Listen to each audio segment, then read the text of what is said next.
it's all gonna be good. Don't worry about nothing, don't worry about nothing, nothing now. It's all gonna be good. Hello दोस्तों, स्वागत है आप सभी का। और आज हम लगाने वाले हैं हॉलीवुड लाइव मॉक्स में मैथ्स के सवालों को। तो चलिए शुरू करते हैं क्वेश्चन नंबर 1 की तरफ से। क्वेश्चन नंबर 1 में क्या है, एक डेटा दे रखा है, ठीक है। और उस डेटा में बता रखा है हमें 4 अलग अलग ब्रांड्स हैं, ठीक है। Brand A B C D, और उनके द्वारा टी शर्टें और जीन्स बेची जा रही है 3 अलग अलग सालों में, दैट इज 2018, 2019, 2020 में। हमसे पूछा what is the difference between the total number of T shirt sold in the year 2019। 2019 में total number of T shirts कितनी सोल्ड करी गई, ठीक है, and the total number of T shirts and jeans sold together by brand C, ठीक है। तो brand सी का एक तरह से ये वाली लाइन आ जाएगी। एक सेकंड से सॉल्व करते हैं। ये इस डायरेक्शन वाली लाइन, और difference between the total number of T shirt sold in the year 2019। तो देखो ना, 2019 में अगर आप चेक करेंगे, ठीक है, 2019 में आप चेक करेंगे तो 499 वाला कॉलम कॉमन है, ठीक है। तो हम क्या करेंगे, सबसे पहले 2019 में जो टी शर्ट वाली कॉलम है, ठीक, इसका 100 प्लेस चेक कर लेते हैं। आप बोलोगे 2 है प्लस 3 है प्लस 5 है, जो बचा हुआ है 277 356 522, ठीक है। उसकी जो 100 प्लेस है 235 है। सिमिलरली सी वाले कॉलम्स में अगर हम चेक करें, ठीक है, जो ब्रांड सी के द्वारा बेची गई है सभी चीज़, उसमें अगर 100 प्लेस चेक करें तो आप बोलोगे 4 है प्लस 6 है, 499 वाला हट जाएगा, प्लस 517 का 5 आएगा, और यहाँ 454 का 4 आएगा, और ये आ जाएगा 541 का 5, ठीक। तो यहाँ पे 100 प्लेस की क्या आ जाएगी, आप बोलोगे 5 5 10 14 20 24। और यहाँ से जो टी शर्टें बेची जा रही थी 2019 में, ये है आपका 500, तो 10, इन दोनों को सब्ट्रैक्ट करोगे तो आ जाएगा 14। तो 100 प्लेस की वैल्यू थी, दैट मीन्स की 1400 तो आ गया, हमें ये पता चल गया, ठीक। अब हम सिमिलरली एक काम करते हैं, टी शर्ट की 2019 में 10th प्लेस पे भी जाते हैं, ठीक। 10th जब प्लेस पे जाएंगे तो आप बोलोगे 7 आ रहा है, 356 का 5 आ रहा है, और 522 का 2 आ रहा है, ठीक। तो ये आ गया 140। सिमिलरली यहाँ जाएंगे ब्रांड सी के द्वारा, इसकी जो हम 10th प्लेस चेक करेंगे तो 428 का 2 आ जाएगा, 644 का 6 आएगा, 571 का 1 आएगा, और 454 का 5, और यहाँ से आ जाएगा 541 का 4। तो ये आ जाएगा 10 18 आएगा ना, 7 5 12, ठीक है। 2 4, सॉरी ये 4 है, 644 का ये 4 है। तो डैट इज़ 4 5 9 10 14 16, ये आ जाएगा 16। अब यहाँ पे 140, ये 60, डैट इज़ यहाँ पे बचेगा आपका 20। तो अगर देखा जाए 1400 हमारा पहले ही आ चुका था 100 प्लेस से, और 20 प्लेस आ जाएगा 1420, ठीक।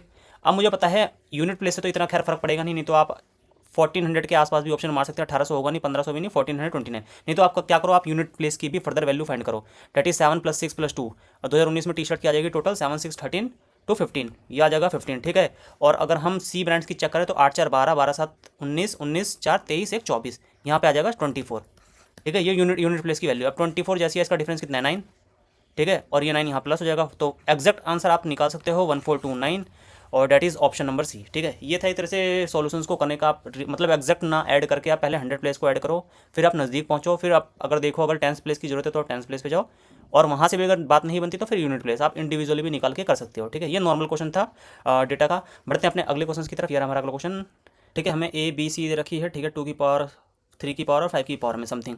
हमसे बोला है find the HCF of ABC का एचसीएफ पूछा, ठीक है। ये तो एक तरह से नॉर्मल हो जाएगा। इसमें क्या करना है आपको, हाईएस्ट कॉमन फैक्टर। अब इसमें मिनिमम देख लेते हैं। 2 की पावर 5 है, यहाँ 2 की पावर 7 2 की पावर 3, तो यहाँ से आ जाएगा 2 की पावर 3, ठीक। यहाँ है 3 की पावर 2 3 की पावर 6 3 की पावर 8, डैट इज़ 3 की पावर 2 आ जाएगा। और यहाँ पे है 5 की पावर 8 5 की पावर 2 5 की पावर 2, डैट इज़ 5 की पावर 2 आ जाएगा, ठीक है। यहाँ से जब हम करेंगे तो आप बोलोगे कितना आएगा, 2 2 4 2 8। अगर यहाँ से मैं तीनों कॉमन ले लूँ, डैट इज़ 2 3 5, ठीक, 2 3 5 की पावर 2, और बचेगा 2, डैट इज़ 5 3 15 2 30, 30 का स्क्वायर डॉट 2, तो ये 900 इंटू में 2, डैट इज़ 1800। सो इसका जो हाईएस्ट कॉमन फैक्टर आएगा वो आ जाएगा 1800, ऑप्शन सी। नॉर्मल क्वेश्चन था। बढ़ते हैं अपने अगले क्वेश्चन की तरफ। हमसे बोला लेंथ एंड ब्रेड्थ दे रखी है एक कार्डबोर्ड की, जो कि रिड्यूस हो रही है 8% 7%, ठीक है। तो टोटल चेंजेस मेड कितना हुआ, तो टोटल चेंजेस मेड इसका डायरेक्टली कॉन्सेप्ट क्या होता है। लेट अस सपोज कभी भी कोई चीज़ a + b - ab/100, यह आएगा net percentage change, net effect. अगर कोई भी चीज़ a प्लस हो रही है, मतलब इंक्रीमेंट या डिक्रीमेंट हो रहा है इन केसेस में, ठीक है। ट्रायंगल के केस में एरियाज़ का या कुछ भी हो रहा है, कोई चीज़ बढ़ रही है घट रही है। अब देखो, अगर फॉर एग्जांपल इंक्रीज़ हो रही है कोई चीज़, ठीक, अगर कोई चीज़ इंक्रीज़ हो रही है तो उस केस में आप क्या करोगे, जो साइन लोगे वो पॉजिटिव लोगे, ठीक। और अगर डिक्रीज़ हो रही है तो उस केस में आप जो साइन लोगे वो नेगेटिव लोगे, ठीक। अब देखो, हमसे बोला रिड्यूस हो रही है -8 और -7, तो हम नेट परसेंटेज चेंज या इफेक्ट जो भी होगा वो लगा देंगे, डैट इज़ -8 -7 माइनस, यहाँ पे आ जाएगा -8 -7/100। तो यहाँ से आ जाएगा -15 + 56 को डिवाइड करेंगे, दैट इज़ 0.56। तो ये आ जाएगा -14.44%। माइनस साइन इंप्लाई कर रहा है कि एक तरह से रिड्यूस होगा, जो एरिया होगा टोटल वो रिड्यूस होगा 14.44% से। So option D is the right answer. बढ़ते हैं अपने अगले क्वेश्चन की तरफ। ओके, तो नॉर्मली ठीक है 48 यहाँ से अगर हम कॉमन ले लें, for example let us suppose मैंने 8 कॉमन ले लिया, तो आप बोलोगे 8 जैसी कॉमन ले लो 24 माइनस 6, तो ये बन जाएगा 18 8 जा डेट इज़ 144, 144 होता है 12 का स्क्वायर, तो इस पार्ट को तो हटा दो, ये आ जाएगा 12। ठीक, ये पार्ट आ गया 12, 69 12 होता है 81, तो 81 इसके साथ मिलके हो जाएगा 9। ठीक, अब ये 9 इसके साथ मिलेगा 112 प्लस 9, आप बोलोगे 121, 121 का रूट होता है that is 11। So option is the right answer. Normal question था, बढ़ते हैं अपने अगले क्वेश्चन की तरफ। दो ट्रायंगल का पेरीमीटर दे रखा है हमें, ठीक है, x+9 और x-6.6, पी क्यू की लेंथ है और ए बी की लेंथ है। अच्छा देखो, ट्रायंगल जब सिमिलर होते हैं ना, ट्रायंगल सिमिलर है, ठीक, इस केस में क्या होता है, जो पेरीमीटर का रेशियो होता है वही साइड का रेशियो होता है, ठीक है। पेरीमीटर या यूँ कह लो साइड का जो रेशियो होता है वो बराबर होता है पेरीमीटर के रेशियो के, रेशियो ऑफ साइड बराबर पेरीमीटर ऑफ रेशियो। तो डेट मीन्स कि पहले केस में आप बोलोगे x+9 है, दूसरे केस में है x-6.6, ये बराबर होगा 5.85 अपॉन में 9.75। दो डेसिमल से दो डेसिमल हटाएंगे, यहाँ पे बस कुछ नहीं करना, काटा पिटी करनी है, 5 1 5, 5 9 45 और 5 5 ठीक, यहाँ जाएगा 117। अब ये कितने में जा रहा है देखा जाए तो ये 13 में जाएगा, 13 1 जा 13, 13 5 65, 13 9 जा, ये फर्दर जा रहा है 3/5। यहाँ से सॉल्व करेंगे तो आ जाएगी आपकी वैल्यू 5x प्लस 45, यहाँ आ जाएगा 3x माइनस 3 6 18 19.8, ये यहाँ पे जाएगा बनेगा 2x और ये 45। O my goodness, I have done something wrong, perimeter of two triangle A B C P Q R, अच्छा ये मैंने उल्टा ले लिया यार, सॉरी, ये 3/5 ना होकर 5/3 होगा, ठीक है, क्योंकि यहाँ पे देखो ये क्वेश्चन में ए बी सी और पी क्यू आर की दे रखी है, बट यहाँ पे साइड हमने पी क्यू और ए बी कर दी, तो सेम प्रोपोर्शन में लेनी है ना, ऊपर भी आपकी ए बी की ही साइड आएगी फिर नीचे, तो ये इन्वर्स हो जाएगा रेशियो, सॉरी इन्वर्स जैसी आएगा दैट इज़ 5/3, तो यहाँ से हो जाएगा आपका दैट इज़ 3x प्लस 27 बराबर 5x माइनस 33, और यहाँ से हम लेंगे 2x की जो वैल्यू आ जाएगी वो आ जाएगी 60, और x की जो वैल्यू है वो आ जाएगी 30। हमसे x की ही वैल्यू पूछी है, तो x की value that is option B, option B is the right answer. बढ़ते हैं अपने अगले क्वेश्चन की तरफ। Sum of length of all edges of a cube, ठीक है, सभी एज ऑफ क्यूब की बता रखी है। अच्छा एक चीज़ देखो, हमें क्यूब के साइड का नहीं बोल रखा, ठीक है, पैरामीटर नहीं बोल रखा, एज का बोला है, तो सबसे पहले क्यूब बना लेते हैं 1 2 3 4। अब इस ग्रीन डॉट को देखना, ठीक है, ग्रीन लाइन को, जो इसकी जो एज होगी कितनी होगी, आप लोग एक ये होगी, ये 4 नीचे मिल गई, 4 टॉप में मिलेंगी, 8 और ये साइड में मिलेंगी आपको, देखो 1 2 3 4, तो टोटल जो एज होती है वो 12 होती है, ठीक है, 12। तो अगर मैं साइड को डिनोट कर रहा हूँ ए से, तो एज की भी जो लेंथ होती है ए होगी, तो डेट मीन्स की 12 ए की वैल्यू जो है वो कहीं ना कहीं 96 दे रखी है, ठीक। अब यहाँ से कट करेंगे डेट इज़ 8, जो साइड आ जाएगा वो हमारा 8 आएगा, ठीक है, क्यूब की साइड 8। अब हमसे बोला है कि उसमें एक स्फीयर को डाला गया है, ठीक है, तो जो स्फीयर डलेगा, ठीक, वो उसकी साइड को यूँ टच करेगा, और हमसे इसका वॉल्यूम पूछा है। तो एक बात बताओ, जो यहाँ इस केस में जो स्फीयर की जो रेडियस होगी ना, ट्वाइस ऑफ रेडियस, वो बराबर हो जाएगी साइड ऑफ क्यूब के, तो यहाँ से जो रेडियस की वैल्यू आएगी 8/2 डेट इज़ 4 आ जाएगी, ठीक। हमसे इसका वॉल्यूम पूछा है, वॉल्यूम में पाई आर स्क्वायर होता है, पाई की वैल्यू 3.14 लेने को बोली है, 3.4 इंटू में रेडियस का square, sorry 4/3 pi r cube, so 4/3 ये ऐसे रहेगा, और हमसे पाई की वैल्यू 3.14 लेने को कही गई है, और रेडियस का स्क्वायर डेट इज 4 4 जा 16, 4 जा 64 आर क्यूब 64 को इससे मल्टीप्लाई करेंगे हो जाएगा 256/3 इंटू में 3.14, ठीक। अब यहाँ से देखना, ऑप्शन ना हमें बहुत ही ज़्यादा क्लोज दे रखे हैं, डेट इज़ 269.07 267 270, तो हम ना एज अप्रोक्सीमेशंस की तरफ भी नहीं बढ़ सकते। हम क्या करेंगे, देखो यहाँ पे एक अलग तरीके का दिमाग लगाएंगे, 3.14 को ना हम तोड़ देते हैं दो टुकड़ों में, आप बोलोगे 3 + 0.14 में से मैंने तोड़ दिया, ठीक, क्योंकि मुझे डिनोमिनेटर में दिख रहा है 3 है, तो जब मैं इसे एक्सपेंड करूँगा तो आप बोलोगे 256, तो मेरा ऐसे ही आ जाएगा एज इट इज़। अब दूसरे में क्या बनेगा, आप बोलोगे 256 इंटू में 0.14/3, 214 को जब मल्टीप्लाई करोगे 14 6 जा 84, 8 14 5 जा 70, 78 कैरी 7, 14 2 जा 28, 7 35, तो ये बन जाएगा 35.84। अब जब इसको डिवाइड करोगे तो रफली 12 के आसपास जाएगा, रफली डेट मीन्स कि 12 से कम होगा, 256 और 12 268, तो जो हमारा आंसर होगा 268 से हल्का सा स्लाइटली कम होगा, तो 268 से कम डेट इज 271 हो नहीं सकता, 70 हो नहीं सकता, और 69 भी नहीं होगा, that is option A, option A is the right answer. जो मेन चीज़ थी वो यहाँ पे थी आपको कि कैसे सॉल्व करना है, क्योंकि ऑप्शन हमारा बहुत क्लोज दे रखा था, तो हम 3.14 को 3 भी नहीं ले जा सकते थे, तो हमने दो पार्ट में तोड़ दिया, 3 और प्लस 0.14। अच्छा क्वेश्चन था, बढ़ते हैं अपने अगले क्वेश्चन की तरफ, एक सेकंड। ओके, सो ये रहा हमारा अगला question, find the value of, okay, इसकी वैल्यू पूछी हमसे, तो कुछ नहीं करना आपको, यूनिट डिजिट चेक कर लेते हैं, सभी की सेम है, अलग है, सॉरी अलग है। तो यहाँ अगर हम इसे करें तो ये बन जाएगा 999 का होल स्क्वायर प्लस 995, क्योंकि ये जो नीचे वाला 9 है वो कहीं ना कहीं ऊपर वाले 9 को फिर कट कर देगा, ठीक।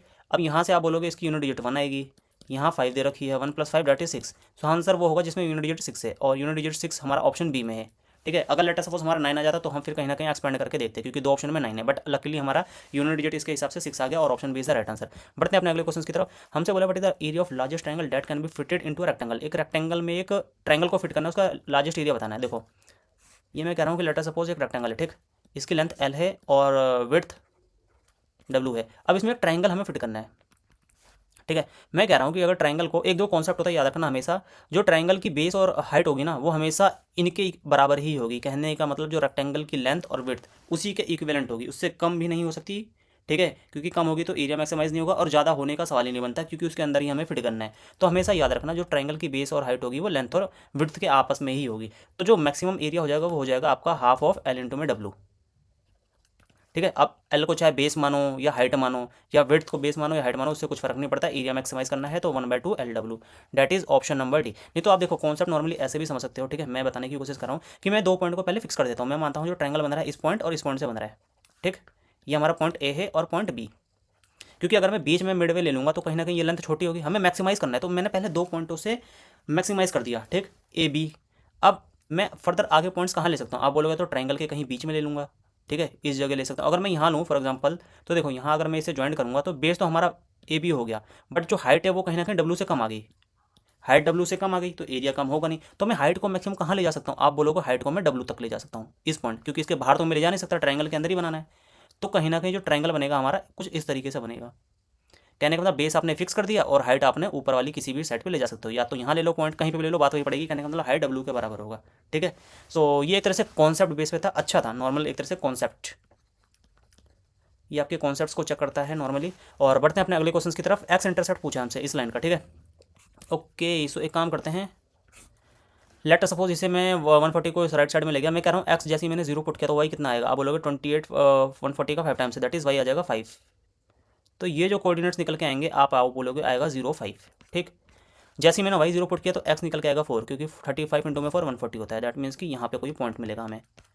तो दैट मीन्स कि जो ये लाइन है ना वो कहीं ना कहीं इस पॉइंट से पास करेगी, 0.5 और 40। तो हम एक लाइन बना देते हैं, ठीक। ये देख लेना, ये 40 से ही पास हो रहा है। हमसे बोला एक्स इंटरसेप्ट। एक्स इंटरसेप्ट जो होता है वो ओरिजिन से एक तरह से उस लेंथ की यूनिट होती है जो लाइन एक तरह से एक्स एक्सिस पे कट करके निकल रही है। तो एक तरह से ये कितना है, आप बोलोगे 4। सो जो हमारा एक्स इंटरसेप्ट है वो 4 है, ठीक। और एक चीज़ वैसे भी याद रखना, एक्स इंटरसेप्ट होता है ओरिजिन से लेके एक्स एक्सिस तक की दूरी जहाँ से वो लाइन गुजर रही है। तो एक्स एक्सिस पे हमें मालूम है वाई इक्वल टू 0 होता है, वाई 0 होता है, तो वाई 0 पुट करने पर, ठीक है, वाई इक्वल टू 0 पुट करने पे जो एक्स की जो वैल्यू आएगी वही हमारा एक्स इंटरसेप्ट होता है, ठीक है। ये कॉन्सेप्ट है। अगर लेट सपोज क्वेश्चन में पूछ दिया वाई इंटरसेप्ट, तो वाई इंटरसेप्ट के लिए, ठीक, वाई इंटरसेप्ट के लिए आप एक्स इक्वल टू 0 पुट करेंगे और उससे जो वाई की वैल्यू आएगी वो एक तरह से वाई इंटरसेप्ट हो जाएगा, ठीक है। ये नॉर्मल एक तरह से कॉन्सेप्ट है। बढ़ते हैं अपने अगले क्वेश्चन की तरफ। ओके, सो ये तो नॉर्मल बेसिक क्वेश्चन है। इसकी वैल्यू आ जाएगी 4, इसकी आ जाएगी 7। ये 7 है, ये 4 है, तो 4 7 28, ऊपर जाएगा 36। अगर मैं इस पोर्शन की बात करूँ तो ये बन जाएगा आपका 36, 4 ऊपर जाएगा, 4 7 28 -1 दैट इज 27। तो ये आपस में कटेंगे, दैट इज 4/3, और ये भी 3 है, तो 3 - 4/3 आपका कितना आएगा। अब देखो ऊपर फॉर एग्जांपल ये 2 है प्लस 5, 3 - 4/3, तो 3 3 9 -4 दैट इज आ जाएगा 5, ऊपर जाएगा 3 और ये 5 से 5 कट जाएगा, 2 + 3 that is 5। So option D is the right answer. Basic question था यार। और अगले क्वेश्चन पे बढ़ते हैं। एक सम है, ठीक है, 23,000 का, सिंपल इंटरेस्ट पे इसे दिया गया 8 सालों के लिए, और उसके बाद जो अमाउंट हो रहा है 43,240 हो रहा है। एक बात बताओ, इसका डिफरेंस कितना आएगा, 8 सालों में हो रहा है ना। आप बोलोगे इसका जो डिफरेंस आएगा वो 0, 4 में से गया दैट इज़ 4, ये 2 और ये 2 0, तो 20,240 ये 8 सालों में मिला है। 23,000 के सम को सिंपल इंटरेस्ट में 8 साल में डालने पे जो मिला है वो इतना इंटरेस्ट एक तरह से मिला है उसे 20,240। तो मैं कह रहा हूँ एक साल में कितना मिलेगा। एक साल में आप बोलोगे 8 2 जा 16, 8 2 जा 16, और यह आ जाएगा 8 2 जा 16 के बाद 4 2 8 5 जा 40, 8 3 जा 24 0। कहने का मतलब ये एक साल का इंटरेस्ट मिला है, इंटरेस्ट। तो हम यहाँ से रेट निकाल सकते हैं कैसे, जो प्रिंसिपल है उसे डिवाइड कर देंगे। 23,000 से जैसे ही हम डिवाइड करेंगे, 2 0 से 2 0 गया, एक यहाँ गया, 223 10 टाइम्स होता है 230, 11 टाइम्स दैट इज 253। तो हमारा जो रेट आ गया वो कहीं ना कहीं 11% आ गया। हमसे क्या पूछा है, अगर सेम सम को हम कंपाउंड इंटरेस्ट पे 2 साल के लिए डालें तो इंटरेस्ट कितना मिलेगा। तो देखो 11% का 2 साल के लिए जो इफेक्टिव होता है आप बोलोगे 23.21% होता है, ठीक। तो 23.21% की वैल्यू निकालनी है हमें 23,000 पे। ठीक है, तो देखो यहाँ ना हम अगर यूनिट डिजिट पे जाए तो 3 को अगर मैं मल्टीप्लाई करूँगा लास्ट यूनिट डिजिट से 1, तो कहीं ना कहीं ऑप्शन 3 ही आएगा, तो ऑप्शन बी राइट होगा। फिर भी एक बार सॉल्व करके आपको बता देता हूँ। देखो 23 में 23 2 3 46 और 48 8 23 69 73 46 और 52 53, तो 53383 डैट इज़, और ये 2 जीरो से 2 जीरो कट जाएगा और ये 2 डेसिमल है तो एक ये हट जाएगा और एक नीचे डिवाइड जीरो, एक डेसिमल बचा रहेगा, दैट मीन्स कि 5338.3। So option B is the right answer. नहीं तो आप यूनिट डिजिट से भी आप पहुंच सकते थे अपने आंसर की तरफ। बढ़ते हैं अपने अगले क्वेश्चन की तरफ। मीडियन दे रखा है, ठीक है, असेंडिंग में 76 है, हमसे मीन पूछा है। कितने टर्म्स हैं आप बोलोगे, एक सेकंड पहले टर्म्स कैलकुलेट कर लेते हैं। 1 2 3 4 5 6, 6 टर्म्स हैं, नहीं 1 2 3 4 5 6, तो थर्ड और फोर्थ टर्म का एक तरह से होता है एवरेज। आप बोलोगे 70 प्लस 3m माइनस 8 अपॉन में 2 की जो वैल्यू है वो हमें 76 दे रखी है, तो यहाँ से कितना निकलेगा 152 that is 82, 3m minus 8 sorry 3m हो जाएगा 82 प्लस 8 डेट इज़ 90, और m की वैल्यू आ जाएगी, ये से कट करेगा डेट इज़ 30 में जाएगा। m की वैल्यू हमारे यहाँ से आ गई 30। अब देखो हमसे मीन बोला है, तो मीन का एक काम करते हैं, नॉर्मली आप क्या करो, लेट अस सपोज मैं एक एज्यूम मीन लेता हूँ, ठीक, एज्यूम मीन मैंने ले लिया, मेरे को दिख रहा है 70, मैंने 70 ले ली। अब 56 कितना कम है, क्योंकि 70 एक टर्म है और ऑप्शन भी 70 के आसपास ही है। 56 कितना कम है 70 से, आप बोलोगे 14, मैं डेविएशन का कॉन्सेप्ट लगा रहा हूँ यहाँ पे। 68 कितना कम है 2, 70 तो 70 ही ले रखा है मैंने, और 3m माइनस 8 की वैल्यू क्या आएगी 3 3 9, ये आ जाएगी 82, 82 ज़्यादा है, ठीक है, तो ये 82 एक तरह से ज़्यादा है, नहीं यहाँ मैं माइनस नहीं ले सकता, यहाँ प्लस लेना पड़ेगा। रीज़न बिंग दैट कि वो जो 2 नंबर हैं हमसे जिनका बोला है, ठीक है, find the mean of the, नहीं नहीं नहीं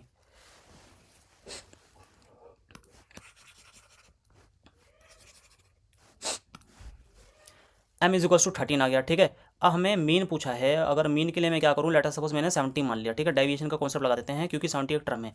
तो आप देखना 56 कम है, कितना कम है आप बोलोगे -14, 68 कितना कम है -2, 70 का तो 0 ही हो जाएगा, प्लस एक काम करते हैं 3m - 2, ये 82 आ गया है, 82 डैट मीन्स कि 382 कितना ज़्यादा है आप बोलोगे 12 ज़्यादा है। फर्दर यहाँ पे मैंने डाला 60 दैट इज़ 85 आ गया, कितना ज़्यादा है आप बोलोगे 15 ज़्यादा है, और ये 92 कितना ज़्यादा है 72 से दैट इज़ 22। कुछ नहीं करना, इसे डिवाइडेड कर देंगे टोटल नंबर ऑफ टर्म से, कितना जाएगा 14 2 16, 16 माइनस करेंगे दैट इज़ यहाँ से जाएगा, ये 12 कट जाएगा 16 से, -4 अभी भी बचा, दैट इज़ 18, 18 ये हो गया 33, 33 6 say that is 5.5, 70 plus 5.5 that is 75.5। तो जो हमारा मीन आएगा वो 75.5 आएगा। नॉर्मल क्वेश्चन था, बढ़ते हैं अपने अगले क्वेश्चन की तरफ।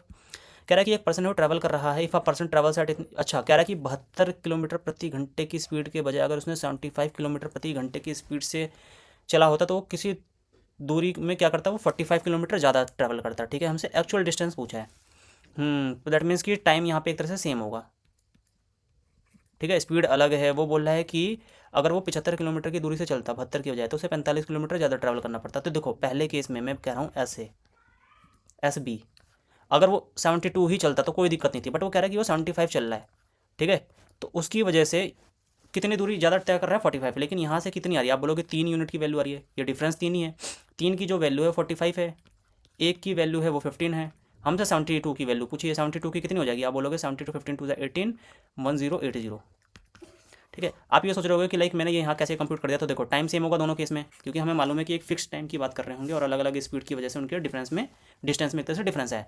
तो टाइम सेम है तो डिस्टेंस डायरेक्टली प्रोपोर्शनल होगा स्पीड से, कहने का मतलब जो स्पीड का रेशियो होगा डिस्टेंस का ratio, distance ratio speed ratio के बराबर होगा। अब हमसे स्पीड की जो है वो 72 75 है, तो डिस्टेंस भी तो 72 75 रेशियो में ही होगा एक तरह से, और 3 यूनिट की वैल्यू हमसे 45 दे रखी है क्योंकि ये डिस्टेंस अगर मैं मानूँ तो, ठीक है, तो दैट्स वाई 1 यूनिट की वैल्यू 15 आ गई, और 72 यूनिट हमारा ओरिजिनल डिस्टेंस था, एक्चुअल डिस्टेंस जिसे कहेंगे, तो that is 1080 is the right answer. बढ़ते हैं अपने अगले क्वेश्चन की तरफ।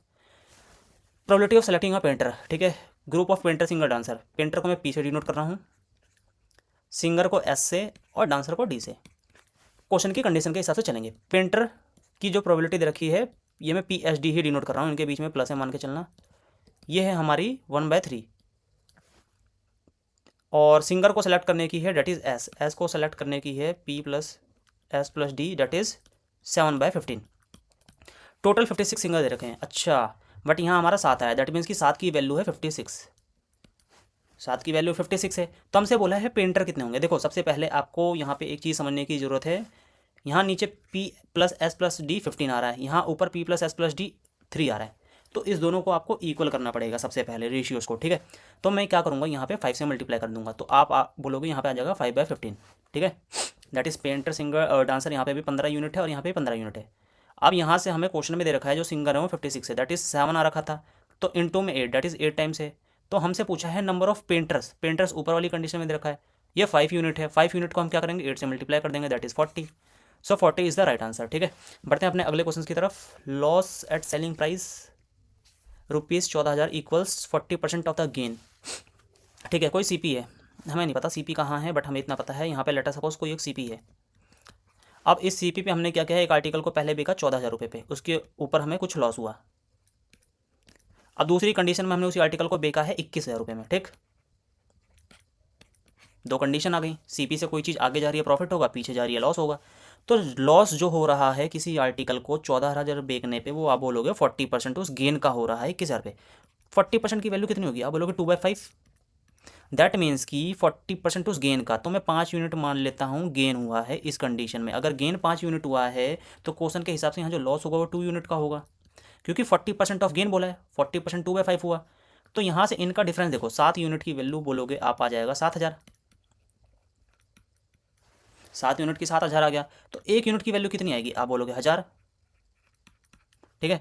हमसे सीपी पूछा है, सीपी क्या होगा, सीपी जो है वो हमारा 14,000 प्लस 2 यूनिट है, क्योंकि सेलिंग प्राइस और प्लस जो लॉस हो रहा है, तो डेट मीन्स कि 14,000 प्लस 2,000, ये आ जाएगा 16,000। Okay, so that is option है, option is the right answer. Basic question था, कॉन्सेप्चुअल था। बढ़ते हैं अपने अगले क्वेश्चन की तरफ। पूजा और राघव हैं, ठीक है, उन्होंने इन्वेस्ट कर रखा है 50,000 40,000।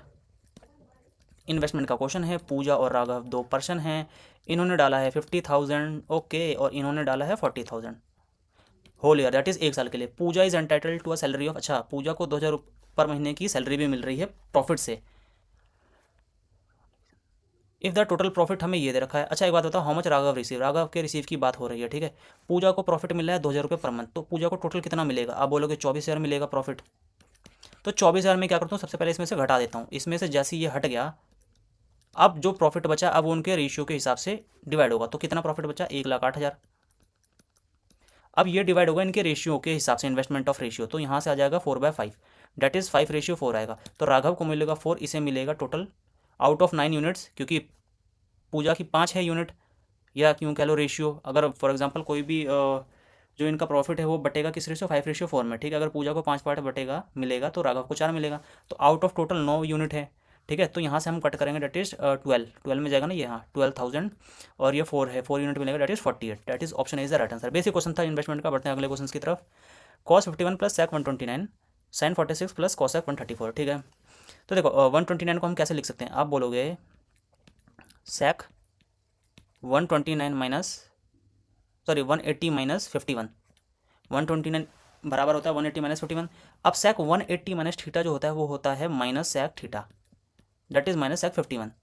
तो और ये जो sec 51 है वो इन्वर्सली प्रोपोर्शनल है cos, कहने का मतलब जो cos होता है, ठीक है, cos a वो बराबर होता है 1 में sec a, ठीक है। तो यहाँ से sec जो 51 है ये से cos को कट कर देगा, तो ये जो वैल्यू आएगी +1 आएगी। अब इस तरफ आ जाते हैं, ठीक। सिमिलरली cosec को हम लिख सकते हैं, यहाँ से देखना 180 माइनस 46, ठीक, 134 को लिख सकते हैं 180 माइनस 46। अब cosec 180 माइनस थीटा होता है cosec थीटा, तो यहाँ से आ जाएगी cosec 46। अब cosec 46 sin 46 ये आपस में कट कर देंगे, क्योंकि जैसे cos 1/sec होता है उसी तरह sin 1/cosec होता है, sin a is equal to 1/cosec, ठीक है। यहाँ से इसने फिर फर्दर कट कर दिया और यहाँ से जो वैल्यू आएगी वो 1 आएगी। अब ये दोनों आपस में कट हो जाएंगे, that is option C, answer जो आएगा हमारा 0 आएगा। नॉर्मल क्वेश्चन था। बढ़ते हैं अपने अगले क्वेश्चन की तरफ। एक पतंग की जो स्ट्रिंग दे रखी है 458 मीटर लॉन्ग है और वो 60 डिग्री का एंगल बना रहा है हॉरिजॉन्टल से, ठीक है। तो नॉर्मल क्वेश्चन है, कहने का मतलब फॉर एग्जांपल लेटर सपोज आपकी ए पॉइंट पे कोई पतंग उड़ रही है और ये स्ट्रिंग की लेंथ है, इसकी जो लेंथ दे रखी है 458 मीटर दे रखी है, ठीक, स्ट्रिंग की, ये 60 डिग्री का एंगल बना रही है। हमसे क्वेश्चन में पूछा है हाइट ऑफ काइट, ये पूछा है एच।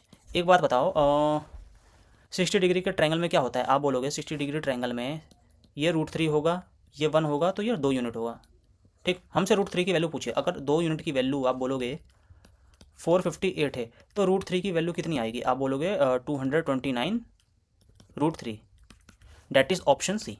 बढ़ते हैं, हाँ ठीक है, बढ़ते हैं अपने अगले क्वेश्चन की तरफ। एक ब्रांच है, ठीक है, वो करंटली स्पेंड्स कर रहा है 75% ऑफ ऑपरेटिंग इनकम और बाकी बचा रहा है। अगले साल उसकी इनकम 44% राइज होती है, एक्सपेंसेस 20% बढ़ते हैं। परसेंटेज सेविंग बताना है। देखो इसमें ना आप नॉर्मली क्या कर सकते हो, बेसिक से अगर जाएंगे तो बेसिक से भी आसानी से हो जाएगा। क्वेश्चन कह रहा है इनकम होती है एक और एक्सपेंडिचर प्लस सेविंग के बराबर होती है, ठीक। ये जनरल कॉन्सेप्ट है कि आप कितना खर्च करो कितना बचा रहे हो, उन दोनों का कंपोनेंट का एडिशन एक तरह से जो सम होता है वो इनकम के बराबर होता है। मैं लेट अस सपोज पहले केस में मान लेता हूँ इनकम हमारी 100 रुपये थी। अगर इनकम 100 थी, एक्सपेंडिचर 75 दे रखी है, तो बचा हुआ सेविंग हो जाएगी, दैट इज़ 25 सेविंग हो गया।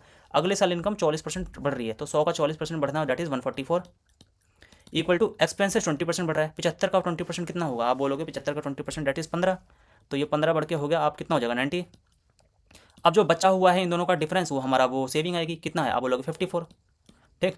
अब देखो सेविंग कितनी परसेंट राइज हो रही है, आप बोलोगे जो सेविंग है वो कहीं ना कहीं 29 राइज हो रही है, ठीक है। 29 बढ़ रही है ओवर 25। इनिशियली सेविंग 25 थी, अपॉन में इंटू में 100 परसेंटेज निकालने के लिए दैट इज आ जाएगा 116%। दैट इज जो सेविंग है वो 116% बढ़ जाएगी। ये तो ये वाला कॉन्सेप्ट होगा। नहीं तो आप एक तरह से इसे नॉर्मली एक कॉन्सेप्ट आता है डेविएशन का, उससे भी कर सकते हो। For example income expenditure plus saving, expenditure 75% है। 75% का मतलब क्या होता है, 75% का मतलब होता है 3/4, डैट मीन्स 3 यूनिट या 3 पार्ट अगर एक्सपेंडिचर के हैं तो 1 पार्ट सेविंग का है, ठीक। और एक्सपेंडिचर सेविंग का सम इनकम होता है, डैट मीन्स कि 4 पार्ट इनकम का होगा।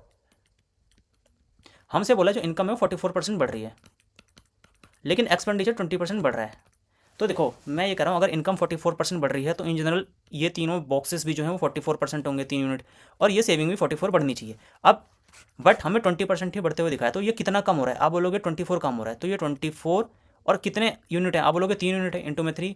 अब सेविंग के कितने यूनिट है, आप बोलोगे सेविंग की एक ही यूनिट है, तो एक से डिवाइड कर देंगे तो टोटल 72 ये आ गया, ठीक है। तो ये जो 72 है ये कहीं ना कि सेविंग में क्या होगा, ऐड होगा, और सेविंग ऑलरेडी 44% बढ़ रखी थी, क्योंकि इनकम 44 है तो एक्सपेंडिचर सेविंग भी हाइपोथेटिकल सिचुएशन के हिसाब से 44 बढ़नी चाहिए थी, लेकिन एक्सपेंडिचर 20% ही बढ़ा है। तो उसकी वजह से हमने डेविएशन के कॉन्सेप्ट से हमने एक तरह से नेट इफेक्टिव वो निकाल लिया कि सेविंग फर्दर कितनी और बढ़ेगी। तो 72% में 44 आप ऐड करोगे, दैट इज़ 116%। सो आप इस मेथड से भी कर सकते हो, और ये मेथड आपका वहाँ यूज़फुल होता है जब एक तरह से परसेंटेज जो है हमारा, जैसे यहाँ पे क्वेश्चन में दे रखा है 75-20%, ये तो चलो नॉर्मल परसेंटेज है। अगर लेटर सपोज 73% दे देता या 71% कुछ, तो उस केस में ये वहाँ पे ज़्यादा बेनिफिट हो जाता है, ठीक है। वहाँ पे आप इजीली कहीं ना कहीं डेविएशन के कॉन्सेप्ट से फिर चीज़ों को कर सकते हो। बढ़ते हैं अपने अगले क्वेश्चन की तरफ। हमसे बोला है 5 mm रेडियस वायर का लेंथ बतानी है जो कि कॉपर की इस डायमेंशन में फॉर्म हो रही है, ठीक है। कुछ नहीं करना, वॉल्यूम एक तरह से ये जो रेडियस वायर होगा, ठीक है, 5 mm का, ये एक तरह से कहीं ना कहीं आपका सिलेंड्रिकल फॉर्म में होगा, ठीक। हमसे इसकी लेंथ पूछी है और रेडियस दे रखी है 5 mm, और इससे हम कन्वर्ट कर रहे हैं कॉपर के इस पीस में, ठीक है। तो वॉल्यूम सेम कर देना है, कुछ नहीं करना। वॉल्यूम का कॉन्सेप्ट क्या होता है, आप बोलोगे वॉल्यूम का फॉर्मूला होता है 22/7 that is pi r²h। Radius है 5, अच्छा यहाँ पे सेंटीमीटर, तो एक काम करते हैं इसे भी सेंटीमीटर में कर देते हैं, दैट इज़ 5 इंटू में 5/100, और एल हमें फाइंड करना है लेंथ ऑफ कॉपर, ये बराबर हो जाएगा 2 इंटू में 3.5 को लिख सकते हैं 7/2, और यहाँ से मैं कर दूंगा 11 से चला गया 2 टाइम्स में, ठीक है। ये पॉइंट नहीं है, ये मल्टीप्लाई है, कहीं कन्फ्यूज हो जाना। और 5×5 = 25, और यहाँ से ये 2 कट गया, ठीक है। ये 5×5 = 25, ये गया 4 टाइम्स में, और ये 2 यहाँ इसे कट कर देगा, और ये जो L की वैल्यू आ जाएगी डेट इज 7×7 = 49 इंटू में 2 डेट इज 98। सो 98 सेंटीमीटर जो है उस कॉपर की लेंथ आएगी, सॉरी उस वायर की लेंथ आएगी जिसका रेडियस 5 mm दे रखा है। बढ़ते हैं अपने अगले क्वेश्चन की तरफ। एंगल PRM, ओके, हमें ये फिगर दे रखी है, एंगल PRM जो है वो 90 डिग्री दे रखा है, ठीक है। डेट इज़ ये वाला जो एंगल है वो 90 डिग्री दे रखा है, तो आपस में कहीं ना कहीं सारे ये परपेंडिकुलर हैं, ठीक। MR की लेंथ 5 दे रखी है हमसे, ये MR की लेंथ 5 है, और RN की 4 है, PR की 10 है, ओके। हमसे बोला है एरिया ऑफ सर्कल। अच्छा एक बात बताओ, एरिया ऑफ सर्कल क्या होगा, एरिया ऑफ जो सर्कल होगा वो होगा πr²। तो अगर मुझे रेडियस की वैल्यू मिल जाए तो मैं कहीं ना कहीं निकाल दूंगा, ठीक है। अब देखो एक कॉन्सेप्ट होता है, कभी भी दो कोड, ठीक है, अगर इंटरसेक्ट कर रहे हैं तो इंटरसेक्ट पॉइंट से उनकी जो लेंथ होती है उनका प्रोडक्ट इक्वल होता है। कहने का मतलब इस केस में MR इंटू में RN वो आपका बराबर हो जाएगा PR इंटू में RQ के, ठीक। यहाँ से देखो MR की वैल्यू है 5, RN की है 4, PR की है 10, और RQ की हमें यहाँ से पता लग जाएगी 5 4 से 20 है, 0 से 0 किया, दैट इज़ RQ की जो वैल्यू है वो आ गई आपकी 2, ठीक है। ये जो वैल्यू है वो आ गई हमारी 2। अब मैं कह रहा हूँ, ठीक, यहाँ हम किसी पॉइंट पे एक सेंटर ड्रॉ कर देते हैं सर्कल का, लेट से ओ हमारा सेंटर है, ठीक, सर्कल का। तो इस सेंटर से हमें मालूम है जब भी हम एक परपेंडिकुलर ड्रॉ करेंगे कोड पे, तो वो परपेंडिकुलर कहीं ना कहीं एक तरह से बाइसेक्ट करेगा उस कोड को, ठीक। ये मैंने यहाँ ड्रॉ किया परपेंडिकुलर सेंटर से, इसने इसे बाइसेक्ट किया, तो टोटल लेंथ कितनी है पी क्यू की? आप बोलोगे पी क्यू की टोटल लेंथ आ जाएगी 10 + 2 दैट इज 12, पी आर 10 है और आर क्यू 2 है, 12 आ गई। अब जैसे ही मैंने परपेंडिकुलर ड्रॉ किया तो ये बाइसेक्ट करेगा, तो ये जो लेंथ है ये 6 आ गई, ठीक है। अब देखो, अब मैं इस वाले पे ड्रॉ कर रहा हूँ, इस वाले कोड पे, अभी मैंने पी क्यू कोड पे किया, अब एम एन कोड पे करता हूँ, ठीक। एम एन कोड की टोटल लेंथ है, आप बोलोगे 9 आएगी, एम आर 5 है, आर एन 4 है, डेट इज 9, 9 को जब डिवाइड करोगे 2 से डेट इज 4.5, तो यहाँ से ये जो लेंथ है ना ये आ जाएगी 4.5 आपकी। अब एक बात बताओ, एम आर टोटल 5 है और ये 4.5 है, तो ये जो बची हुई लेंथ है ये आप बोलोगे 0.5 आएगी, और यही लेंथ ये इसके बराबर होगी, क्योंकि ये 90 डिग्री है, ये 90 डिग्री आपस में एक तरह से बराबर होंगे, तो ये वाली जो लेंथ होगी नीचे वाली 0.5, ये ऊपर वाली है। अब देखो, अब हमें क्या करना है, यहाँ से ओ से मैं पी पे एक लाइन ड्रॉ कर दूंगा, ये रेडियस हो जाएगी हमारी, ठीक है, ये हो गई रेडियस। अब कुछ नहीं करना आपको, पाइथागोरस के फॉर्मूले से रेडियस का स्क्वायर निकाल लेना है, डेट इज 6 का स्क्वायर प्लस 0.5 को आप कर सकते हो 1/2 के स्क्वायर में, ठीक। तो यहाँ से आ जाएगा that is 136, sorry 6 6 36 plus 1/4, 1/4 144, that is 145/4। हम ना यहाँ से आर अब रूट में नहीं करेंगे, क्योंकि हमें आर स्क्वायर ही इवेंचुअली फाइनल चाहिए, तो वहीं डायरेक्टली वैल्यू डाल देंगे। तो यहाँ पे जैसे हमने डाला डेट इज 22/7 इंटू में 145/4, तो ये चला गया डेट इज 2, ये चला गया 11, ये आ जाएगा 11 5 55 5 44 49 4 1595 को 14 से डिवाइड करोगे तो 14 1 14, 14 1 14 5 5 55 56 के आसपास जाएगा, तो 113 पॉइंट समथिंग समथिंग 9 के आसपास में जाएगा, और 114 हमारा जो नियरेस्ट होल नंबर आ जाएगा। अच्छा क्वेश्चन था, खैर आपको कुछ नहीं था, मतलब ये ऐसा कोई डिफिकल्टी नहीं थी, आपको मेनली कॉन्सेप्ट याद होना चाहिए था, ठीक है। नॉर्मली पहला ये था कि ये जो इंपॉर्टेंट फर्स्ट ये आती है कि इनका जो प्रोडक्ट होगा, ठीक है, कोड से इंटरसेक्शन पॉइंट से जो लेंथ का जो प्रोडक्ट होगा वो बराबर होगा, इससे हम दूसरी लेंथ की वैल्यू निकालेंगे। फिर आपको मालूम होना चाहिए कि जो सेंटर से हम कभी भी ड्रॉ कर रहे हैं कोड पे, तो कहीं ना कहीं परपेंडिकुलरली बाइसेक्ट करेगी, तो वहाँ से हमने इंडिविजुअल लेंथ निकाल ली और पाइथागोरस से लगा के फिर हमने रेडियस की वैल्यू निकाल ली, और जो एरिया का फॉर्मूला होता है वो पाई आर स्क्वायर होता है, तो हमने उसे वहाँ सब्स्टिट्यूट किया, और फिर हमारा जो आंसर है वो 114 के अप्रॉक्सीमेटली आ गया। बढ़ते हैं अपने अगले क्वेश्चन की तरफ। 2 नंबर का रेशियो देखा है 7 8, 10 सब्ट्रैक्ट कर रहे हैं एंटीसीडेंट। एंटीसीडेंट का मतलब क्या होता है, कोई चीज़ पहले, दैट मीन्स कि फर्स्ट नंबर को डिनोट कर रहा है, और कॉन्सिक्वेंट होता है कोई चीज़ बाद में, दैट इज सेकंड नंबर को, ठीक है। इसे नॉर्मल कॉन्सेप्ट से करेंगे, 7 8 था इनिशियली, और फाइनल जो बन रहा है 13 17 बन रहा है रेशियो। और ये बन कैसे रहा, आप बोलोगे सब्ट्रैक्ट किया एंटीसीडेंट, मतलब पहले में 10 सब्ट्रैक्ट किया, दूसरे में 10 ऐड किया है, कुछ नहीं करना, क्रॉस प्रोडक्ट 17 7 जा 119 माइनस 13 8 जा 104। इसकी यूनिट की जो वैल्यू है वो बराबर है 13 को 10 से मल्टीप्लाई करूँगा प्लस 10 से 130, माइनस करते हैं 17 को माइनस करूँगा 10 से, that is -70, 17 minus 170, that is ये आ जाएगा आपका 300। तो 15 यूनिट की जो वैल्यू है वो आगे 300, तो 1 यूनिट की जो वैल्यू आ जाएगी आपकी डेट इज 20 को मेरे को कुछ नहीं करना, हाईएस्ट वैल्यू हमसे लार्जेस्ट पूछिए 8 में डाल दूंगा, डेट इज 2 8 जा 160, तो 160 इज़ द राइट आंसर, ठीक है। नहीं तो आप क्या कर सकते हैं, आप डायरेक्टली क्वेश्चन को ऑप्शंस के थ्रू भी कर सकते थे, हमें हाईएस्ट नंबर का लार्जेस्ट नंबर का वो पूछा है, ठीक है। तो एक बार बताओ, जो इनका रेशियो 7:8 है, तो कहीं ना कहीं 8 से मैं चेक कर लेता हूँ मैं, अगर मैंने जैसे ऑप्शन 1 में डाला, ठीक है, 8 की वैल्यू 160 डाली, तो 7 की वैल्यू 140 आ जाएगी, अगर मैं ऑप्शंस के थ्रू जाता, तो ये रेशियो हमारा इनिशियली ये जो वैल्यू आती है वो 140 160 आती है, ठीक है। अब 10 सब्ट्रैक्ट किया यहाँ से, दैट इज़ 130 आ गया, और 10 ऐड किया यहाँ 170 आ गया। अब इनका मैं फर्दर रेशियो निकालता तो 13/17, जो कि सेकंड कंडीशन सेटिस्फाई करे, तो ये एक तरह से हम ऑप्शंस के थ्रू भी कहीं ना कहीं रख के देख सकते थे। बढ़ते हैं अपने अगले क्वेश्चन की तरफ। 5 की पावर दे रखी है 54 55 56 57, बोल रहा है ये किस नंबर से डिविजल होगा, ठीक है। तो एक काम करते हैं, 5 की पावर 54 कॉमन ले लेते हैं, जो लोएस्ट है, 5 की पावर 54 कॉमन लिया, 1 बचा, 5 की पावर यहाँ पे 1 हो गया, और यहाँ पे बचा 5 की पावर 2, और यहाँ है 5 की पावर 3, ठीक। अब ये देखो ये कितना बचेगा, ये हो गया 125, ये है 25, और ये है 5, तो ये ओवरऑल मिलकर आ जाएंगे 155 156, तो 156 5 की पावर 54, ठीक। अब देखो 73 है, मुझे मालूम है 5 है, और ये 156 को अगर मैं फर्दर तोड़ूँ, ठीक है, अगर इसे फर्दर मैं ब्रेक करूँ, तो आप बोलोगे ये आ जाएगा आपका 78 इंटू में 2, ये फर्दर जाएगा डेट इज 13 6 में, तो 13 इंटू में 6 6 2 इंटू में 3 इंटू में 2, तो देखो हमारे पास जो नंबर मिलेगा वो 13 2 3 2 5 की पावर 54 मिल रहा है, ठीक है। इसमें कहीं पे भी 73 नहीं है, तो 73 तो हो ही नहीं सकता, 51 बनता है 17 इंटू में 3 तो है यहाँ पे, बट यहाँ 17 नहीं है, तो ऑप्शन ये भी नहीं होगा। 91 बनता है 13 इंटू में 7, ठीक है, 13 तो है, आप बोलोगे 13 है बट 7 नहीं है, ये बैठ गया। अब देखो 250 को हम फर्दर तोड़ सकते हैं, 125 इंटू में 2, डेट इज 2 इंटू में 5 की पावर 3, आप बोलोगे 5 की पावर 54 है, दैट मीन्स कि 5 की पावर 3 तो है और 2 भी है, सो ऑप्शन डी हमारा राइट आंसर हो जाएगा। ये जो नंबर है 250 से ऑलवेज डिविजिबल होगा, ठीक है, क्योंकि ये नंबर इस फॉर्म में रिप्रेजेंटेबल है। अब देखो ये नंबर था, तो मैं कहीं ना कहीं अगर 5 की पावर 3 बाहर निकाल दूँ और 2 बाहर निकाल दूँ, अब जो नंबर बचेगा क्या बचेगा, आप बोलोगे 5 की पावर 51 और मैंने यहाँ से 2 बाहर निकाला है, तो 13 3 जा 78। तो ये हमारा एक तरह से इसका एक तरह से फैक्टर आ रहा है 250। तो इस नंबर को हम 250 इंटू में इस फॉर्म में रिप्रेजेंट कर सकते हैं। तो 250 एक तरह से इसका डिवाइजर हुआ, ठीक है, या डिविजिबल है ये नंबर 250 से। बढ़ते हैं अगले क्वेश्चन की तरफ।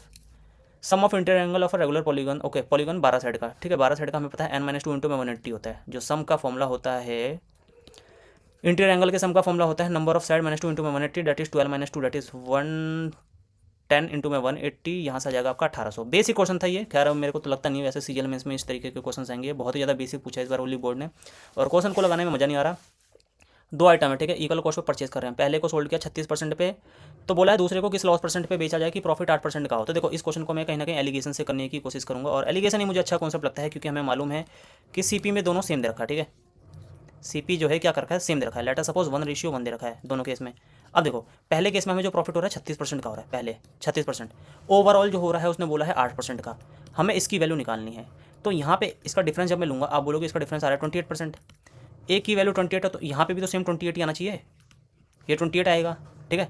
अब ये चीज़ छोटी थी, तो ये चीज़ कहीं ना कहीं से सब्ट्रैक्ट हो गया, क्योंकि ये 36 8 से बड़ा था, अब 8 इससे बड़ा होगा, तो इन दोनों का डिफरेंस लेंगे, दैट इज़ ये -20 आ जाएगा, -20%।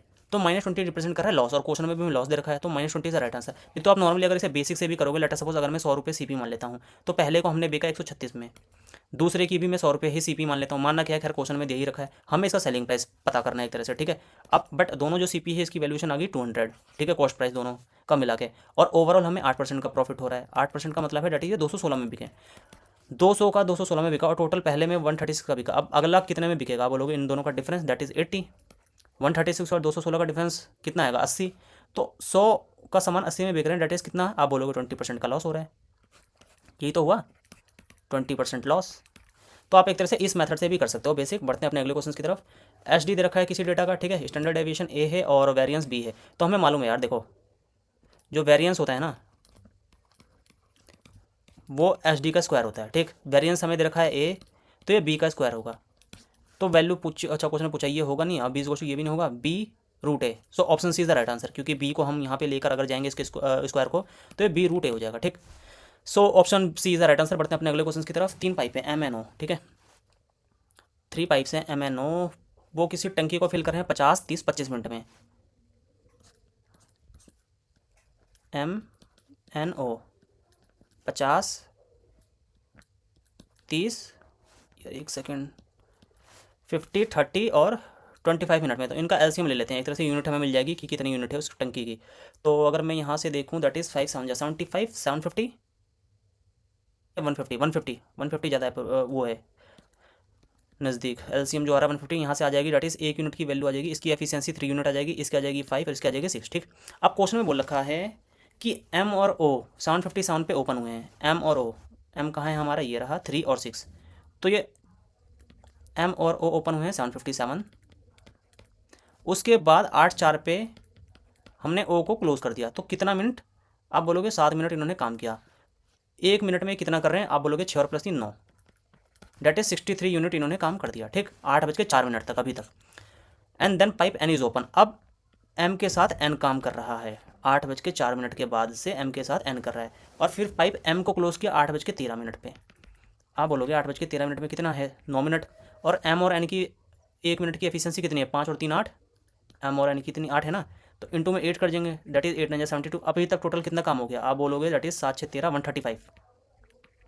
135 हो गया। बचा हुआ कितना काम है, आप बोलोगे जो बचा काम है वो है 150 - 135, that is 15।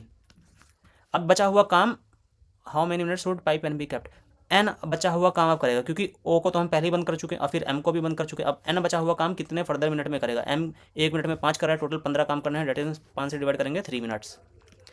So option D is the right answer. ये एक तरह से नॉर्मल क्वेश्चन था, कुछ नहीं था, बस ये था कि कभी कोई बंद हो रहा है तो कभी कोई चालू हो रहा है, ठीक है, और बेसिक से ही किया है हमने इस क्वेश्चन को, और नॉर्मल क्वेश्चन था। बढ़ते हैं अपने अगले क्वेश्चन की तरफ।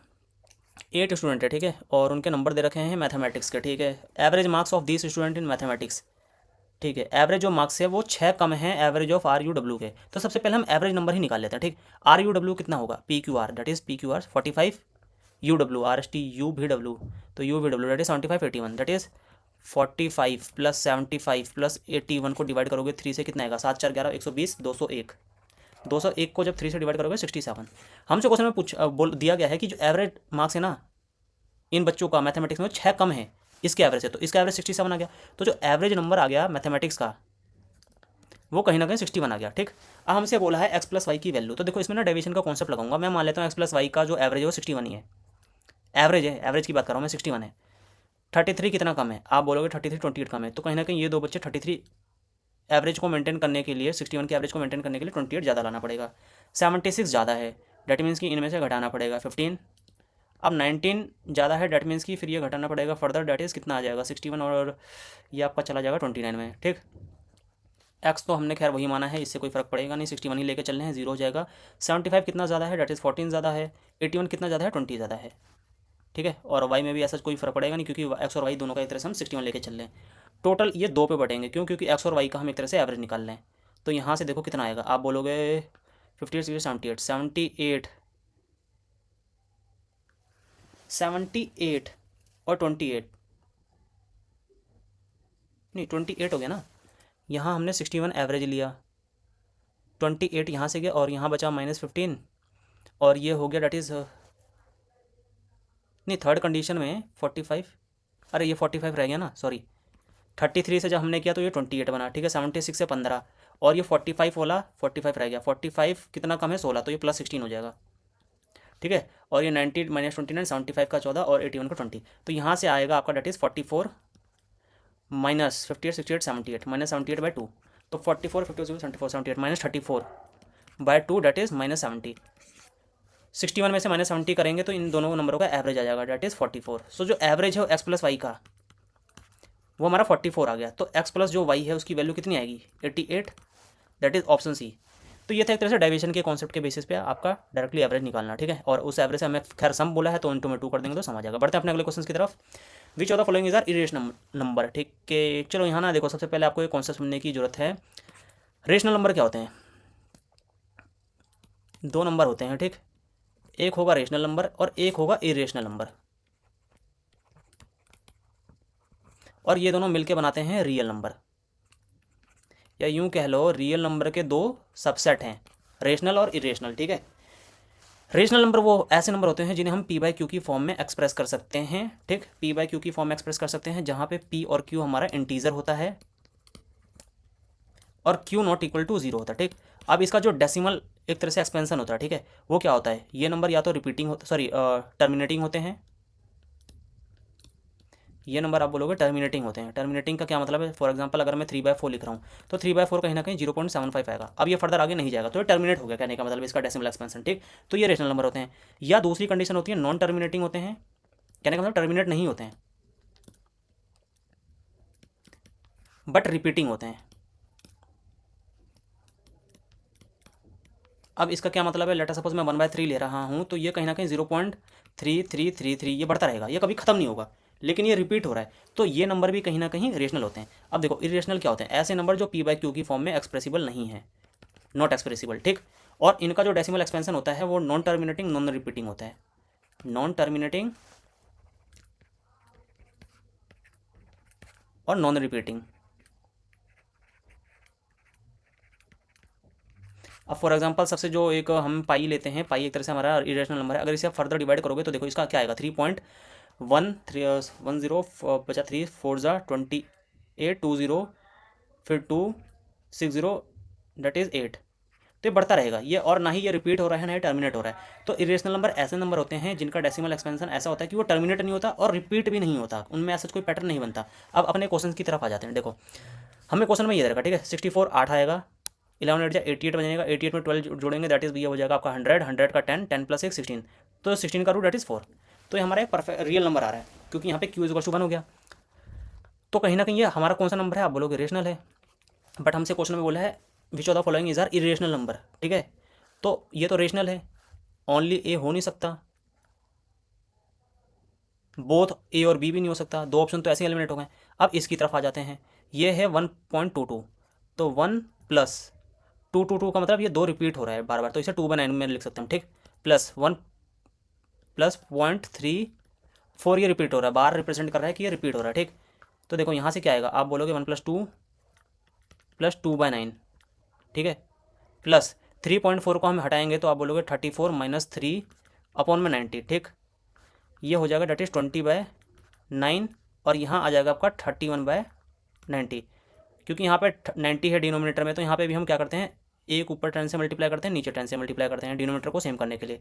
तो यहाँ से जो आ जाएगा आपका, आप बोलोगे डेट इज़ 231/90।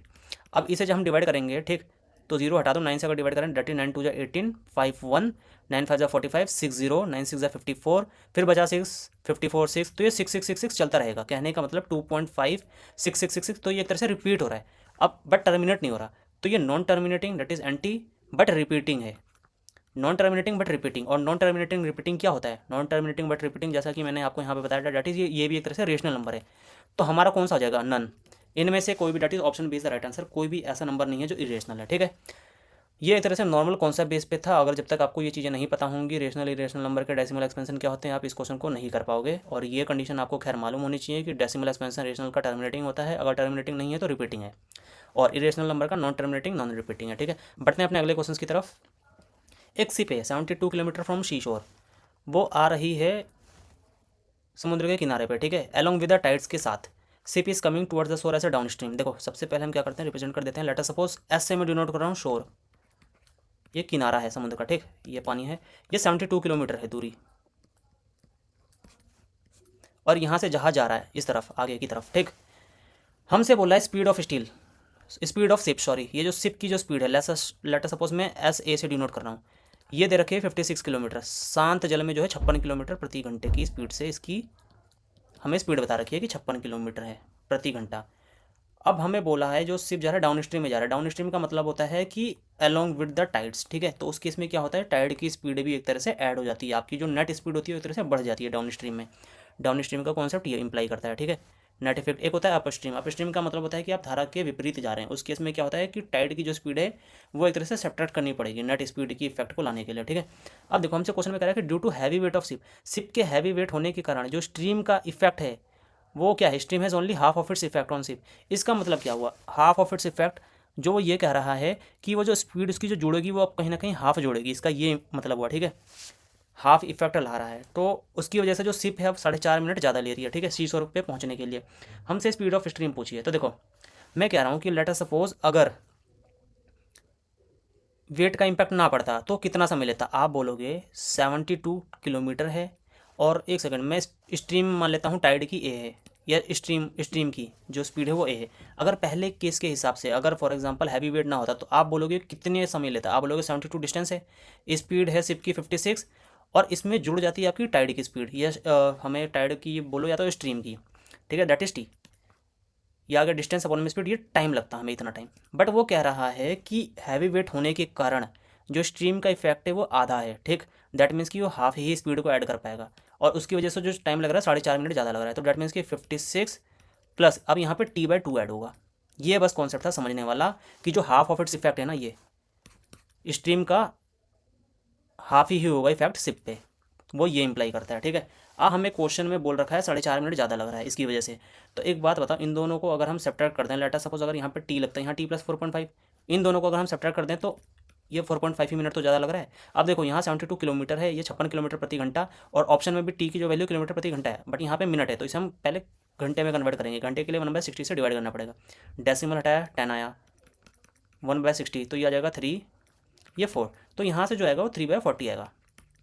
अब देखो, अब हमें ना इसे सॉल्व नहीं करना फर्दर, आप क्या कर सकते हो, नहीं तो 72 को कॉमन लेके ऊपर नीचे मल्टीप्लाई डिवाइड प्लस माइनस करोगे तो ऑप्शन निकाल लोगे, बट वो थोड़ा लेंथी हो जाएगा। आप क्या करो, आप डायरेक्टली ऑप्शन से ना सब्स्टिट्यूट करवा सकते हो यहाँ वैल्यू और वेरीफाई कर लो। स्पीड ऑफ स्ट्रीम पूछिए, ठीक है। तो देखो मैंने अगर लेटर सपोज 8 लिया, तो जैसे टी की वैल्यू 8 डाली तो यहाँ क्या बन जाएगा, यहाँ बन जाएगा 60, जब इसे कट करोगे दैट इज ये बन जाएगा 12 6/5। यहाँ मैंने जैसे 4 डाला ये बन गया 60, ये सॉरी 4 नहीं 8 डाला, यहाँ जैसे मैंने 8 पुट किया ये बन गया 64, ऊपर है 72, 8 से कट करोगे दैट इज -9/8।